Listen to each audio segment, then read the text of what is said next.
Temas políticos que siempre dan de qué hablar. Iniciamos este programa hablando del Partido Progreso Social Democrático, el partido oficialista que, como todas las demás agrupaciones, se están preparando, se están alistando para el próximo 1 de febrero de 2026, día denominado como siempre el día de las elecciones, un día crucial, por supuesto, para la democracia y la historia de nuestro país. Pero bueno, se hablaba en algún momento, compañeros, de Luis Amador, quien anduvo rebotando por muchas agrupaciones. Bueno, hablamos de pues el Partido Unidad Social Cristiana, donde tuvo un primer intento, un primer acercamiento, todo eso ya sabemos en lo que terminó.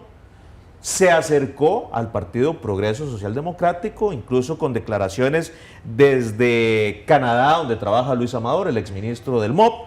Incluso lo tuvimos como invitado en la primera palabra desde Qatar, donde nos contaba incluso sus experiencias con toda esta situación del Medio Oriente, y nos señalaba en esa oportunidad que estaba muy cerca ya de toda esta situación de la precandidatura en el Partido Progreso Social Democrático, de que todo iba, como decían, viento en popa, pero llegó el tema económico, el tema de dinero, y todo se derrumbó. Así es, y es que, bueno, parte de eso fue lo que llamó la atención, porque él hablaba un poco de su estrategia, de cómo a lo interno del partido, pues lo atendieron, le hicieron consultas, en fin. Pero yo quisiera que veamos las declaraciones de Luis Amador, que básicamente nos amplían un poco más este tema. Costarricenses, amigos, el jueves pasado me vi en la obligación moral de rechazar la oferta de postulación con el Partido Progreso Social Demócrata. Lo hice después de que la dirigencia adoptara una posición inflexible con respecto al nuevo reglamento para las elecciones nacionales, donde de manera discriminatoria pusieron montos exorbitantes para inscribir candidaturas. En un país donde el narcotráfico infiltra las estructuras de las organizaciones, esto es muy peligroso. Ellos mismos se dieron descuentos de hasta un 90% a sus fundadores, incentivando el nepotismo. Impulsaron la firma de títulos ejecutivos de deuda para garantizarse el pago del 10% del salario de quienes sean electos. Pusieron una disposición para que quienes sean nombrados en un eventual gobierno tengan que pagar un 3% de su salario. A la democracia no se le pone precio. A la democracia no se le pone precio, es lo que dice Luis Amador. Manuel, ¿cómo ves esta situación?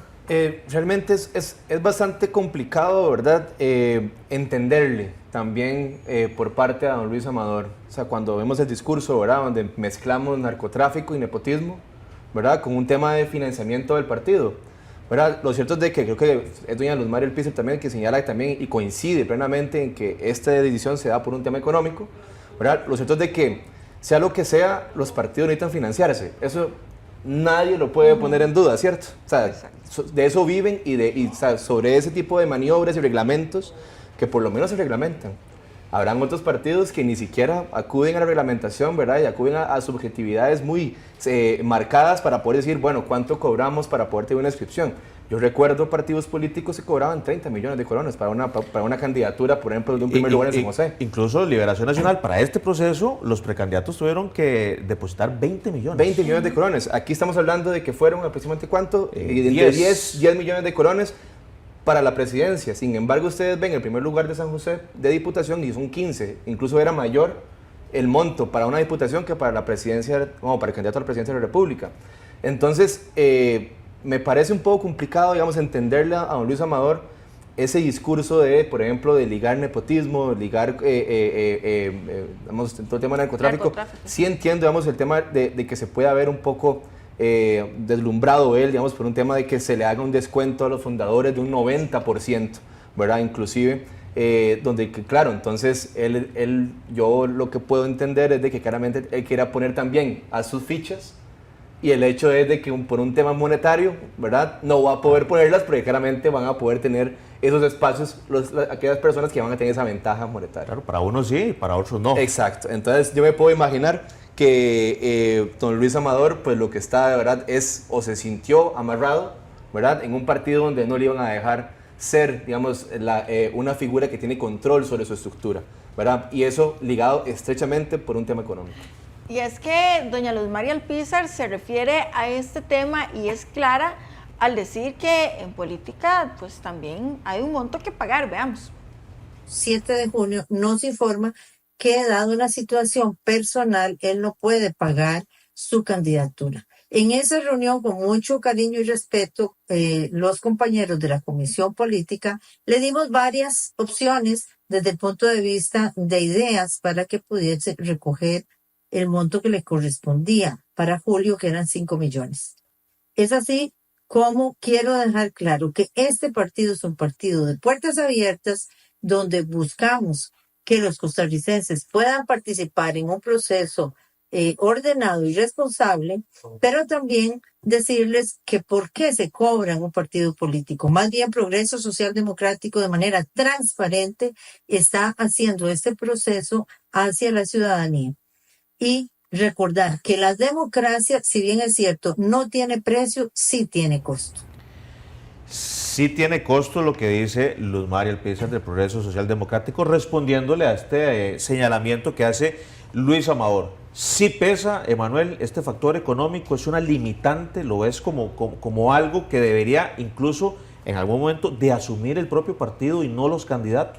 Eso es una excelente pregunta, Carlos, porque de verdad que cuando hablamos de democracia en el sentido más estricto e inclusive más romántico, vamos, del concepto, pues no debería, ¿verdad? No debería ser, digamos, algo que tenga realmente un costo, ¿verdad?, de participación. Sin embargo, en coyunturas actuales, ¿verdad?, donde la democracia se ve diluida, digamos, en muchos factores de socialización, por ejemplo, donde se necesitan entonces, ahí sí, factores monetarios. Entonces sí hablamos de clasismo dentro de la política, porque si yo no tengo plata no puedo aspirar. Bueno, así tal cual, como lo acabas de decir, es así como se maneja la política actual, sin muchos pelos en la lengua, sin muchos rodeos. Bueno, vamos a escuchar también declaraciones del politólogo Sergio Araya, quien también hace una referencia a esto y lo ve como un factor de barrera, por supuesto que afecta en las aspiraciones de mucha gente que quiere participar, pero no le alcanza. Casi que la única limitante debería decir si cuenta o no con el aval del electorado en la cantidad requerida. Pero por otro lado, es un problema del sistema, así reconocido inclusive por el propio Tribunal Supremo de Elecciones, los organismos que han venido a observar los procesos electorales, si bien señalan que nuestro proceso es de los más límpidos, transparentes, eficientes, eficaces de la geografía mundial, ese tema de la inequidad en el acceso al financiamiento sigue siendo una tarea pendiente. Cada partido pues busca la alternativa para tratar de financiarse, tomando en cuenta que no pueden depender exclusivamente de la financiación pública. Primero, porque el sistema jurídico vigente permite un modelo híbrido mixto, y segundo, porque el mecanismo actualmente existente para acceder a esa financiación no es ágil, ni es oportuno, ni es eficaz. Bueno, un tema importante, ese tema, por supuesto, de cómo hacemos los costarricenses para incorporarnos a partidos políticos, porque al final es lo que hemos dicho, si no tenemos el capital o de dónde sacar esos millones, en algunos casos son millones.